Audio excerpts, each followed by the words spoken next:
Hey everyone, Mr. Sharkey again. This is the second video on gases. So if you did not watch the first video, please go back and watch that one first and then come back here.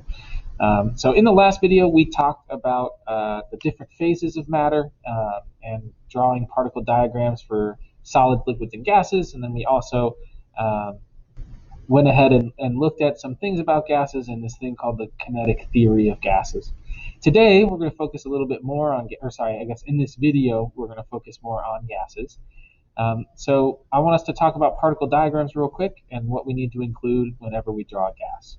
So when we draw a gas, gases are always moving, and due to the kinetic theory, we assume that gases are moving in a straight line. So to show the movement of gases, we use these things called whooshes, which we've been using in class for a while now. So whooshes are just straight tails behind the particle to show the direction that it's traveling. So with this first particle, we can tell it's moving from the left to the right because of the tail. The other thing that we've said is that if we draw more tails, there's going to be, or that particle is moving faster. So if there's more tails, there's more speed. So our first particle here only has one tail. That means it's moving slow. Our second particle has two tails, which means it's moving at a medium speed. And our third particle has three tails, which means that it's moving fast. The last thing we've talked about with speed of particles is that the speed is related to the temperature. So the faster the particle is, the hotter that particle is. We can see that I've said that my fast particle is also hot because in order for it to be moving quickly, it has to be at a high temperature. As a reminder, as we're going through anything that's in red or any particle diagrams, you should copy down as we go through the notes. So the other thing we need to show when we're drawing a particle diagram of gases is the pressure. When we're drawing pressure, we need to show that the particles are colliding with the container. So we use whammies. Whooshes are our straight lines, which show speed. Whammies are our lines that show a particle bouncing off of the container.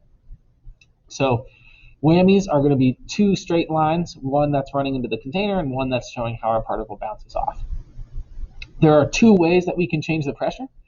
We can either change the intensity of the collision, or we could change the number of collisions. So if my particles are moving faster, like they are in this second image, my particles are moving faster, so they're going to hit my container harder, which means that there is more pressure. The other way we can increase pressure is just by having more collisions. So if I make my box smaller here in image 3, now all 4 of my particles are colliding with the container. So since I have more collisions, that means that I have more pressure. So I'll scroll back up just briefly. Let's make sure, pause the video if you need to, but copy down all of these particle diagrams and the notes to go along with them. All right, now that you have those drawn, let's go ahead and let's talk about the 4 different properties of gases. So this is something we've talked about the past couple classes, but just to make sure we have all of these definitions down, we're going to go through them here.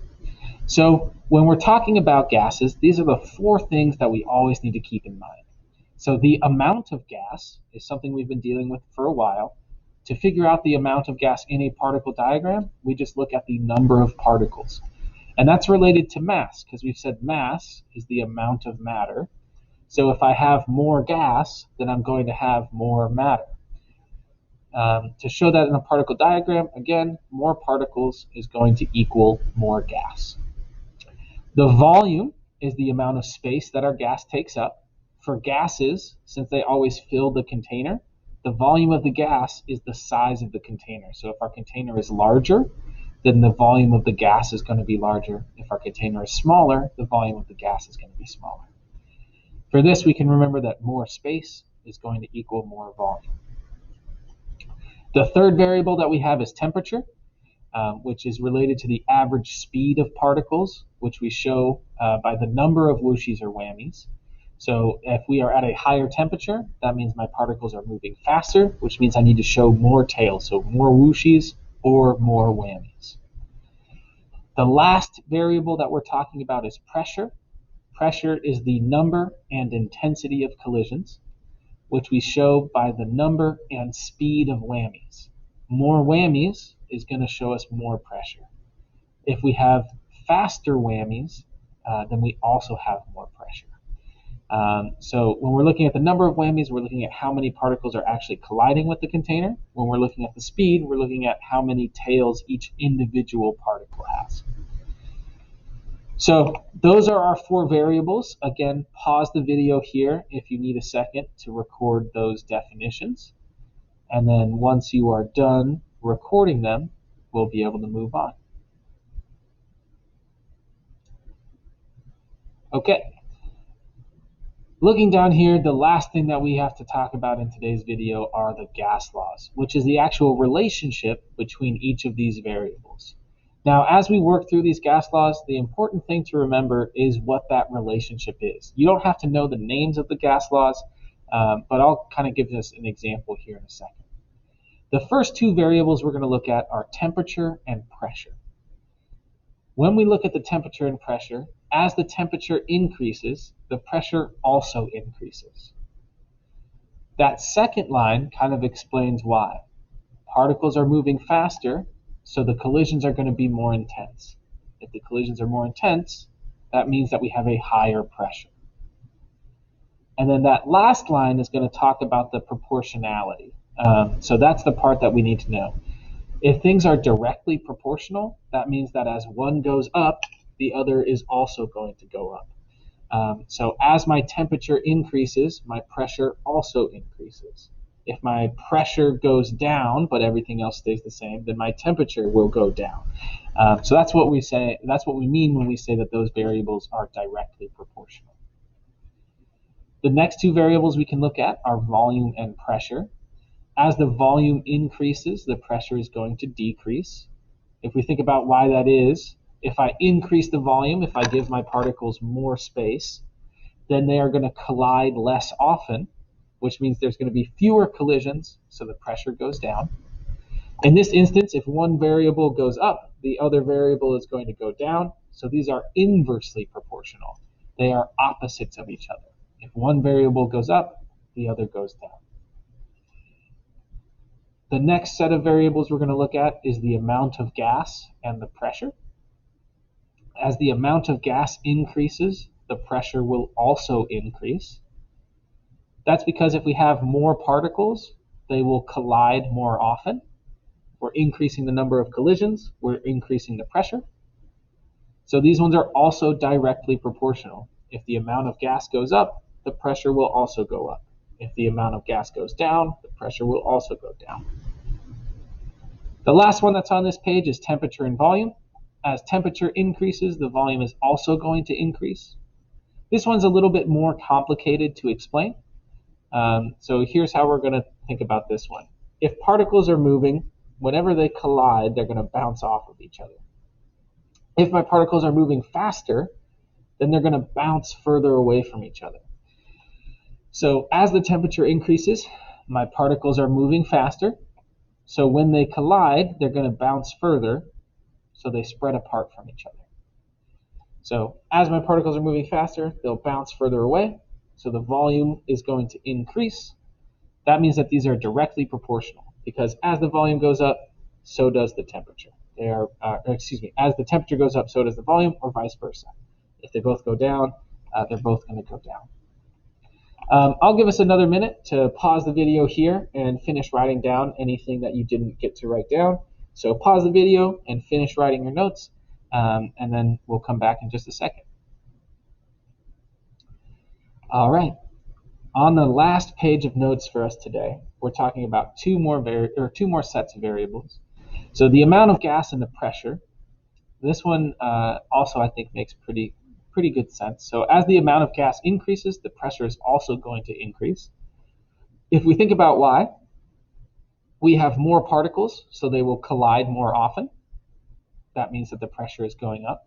So these ones are also directly proportional. If the amount of gas increases, the pressure will increase. If the amount of gas decreases, the pressure will also decrease. So those are directly proportional. The last one I think is the hardest one for us to understand, but it is about the amount of gas and temperature. If we increase the amount of gas, but we want to keep the volume and the pressure the same, then the temperature has to decrease. So as the amount of gas increases, the temperature will decrease if all the other variables stay the same. If we think about why, if I increase the amount of gas, I have more particles. So they're going to collide more often. However, I need to keep the pressure the same. So if I have more collisions, those collisions have to be slower in order for the pressure to remain the same. Because remember, we can always change the intensity or the number of collisions. So since we're increasing the number of collisions, that means we have to decrease the speed of those collisions to keep the pressure the same. So in order to explain why, again, we have more particles which will collide more.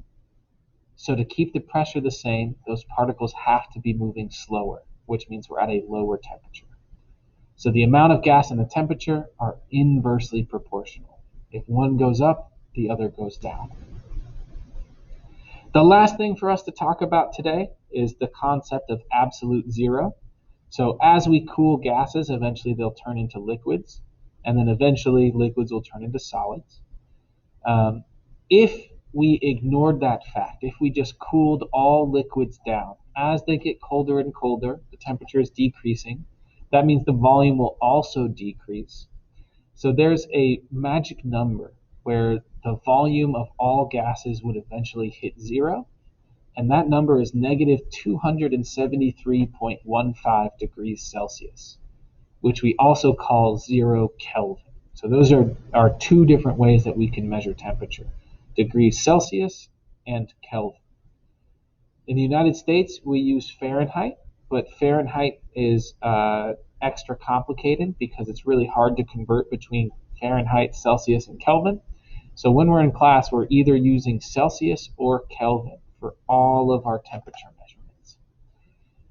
When we get to 0 Kelvin or negative 273.15 degrees Celsius, we call that number absolute zero because it's where all molecular motion stops. So normally, my particles are bouncing around. If they move slower, they're going to bounce further, or they're not going to bounce as far. So my particles will take up less space the slower that they go. And then when we hit absolute zero, that's where we get the idea that our particles stop moving. And if they stop moving, they're not going to take up any space because they're not going to bounce off each other anymore. So absolute zero is when all of our particles completely stop moving. It's really, really hard to get to absolute zero. Nobody's ever done it. I don't think they ever will. The closest that we've ever gotten is 0.00001 Kelvin. And that's because no matter how cold we get it, there's always going to be some way that heat can find its way into that container. The particles aren't going to stop moving completely. As long as some particles in the universe are moving, all particles in the universe will move because eventually those particles will collide. In order for us to get to absolute zero, then all motion across the entire universe would have to stop, which is kind of scary to think about. But now we know a little bit about absolute zero. I'll let you pause the video here to go through and finish taking any of these notes. Again, you're writing down anything in red, and then also drawing any particle diagrams. So if you missed any of them, go back in the video. We'll continue talking about these next class. I just wanted to make sure we had all these notes down so that our discussion will go a little bit faster the next time we see you in person. So I hope you're having a nice virtual day. And as always, if you have any questions, feel free to email me or Mr. Stiller. Thanks, guys. Bye.